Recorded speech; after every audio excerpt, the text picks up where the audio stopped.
साथी पूछते हैं कि क्या रोज़े की हालत में टूथपेस्ट कर सकते हैं या नहीं।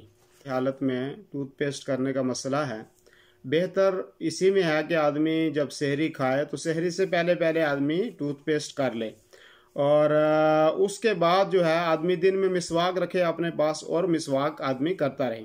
लेकिन इसमें कोई हर्ज नहीं है कि अगर कोई आदमी टूथपेस्ट करता है और रोज़े की हालत में करता है और ये उसको यकीन है कि कोई चीज़ हलक से मुझे नीचे नहीं उतरेगी, तो ऐसी सूरत में कोई हर्ज नहीं है, वो कर सकता है।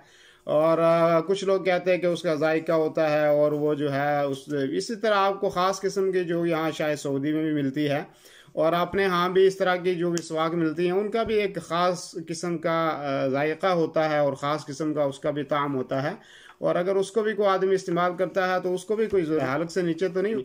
तो ऐसी सूरत में अगर कोई आदमी टूथपेस्ट करता है तो बेहतर है कि आदमी पहले करे, और अगर किसी ने कर भी लिया है रोज़े की हालत में तो इस चीज़ का ख्याल रखे कि वो हलक से नीचे ना जाए। बाकी टूथपेस्ट करने में कोई हर्ज नहीं है, आदमी कर सकता है। और मिसवाक करने में तो कोई हर्ज नहीं है। अल्लाह के नबी सल्लल्लाहु अलैहि वसल्लम के बारे में आता है कि आप दिन में कितनी मरतबा मिसवाक करते थे। सहाबी रसूल कहते हैं कि मैं ना उसको गिन सकता हूँ और ना मैं उसको शुमार कर सकता हूँ। और अगर आपको शक है तो आप शक की बुनियाद पर आप ऐसे काम को छोड़ दें जिसमें आपको शक है।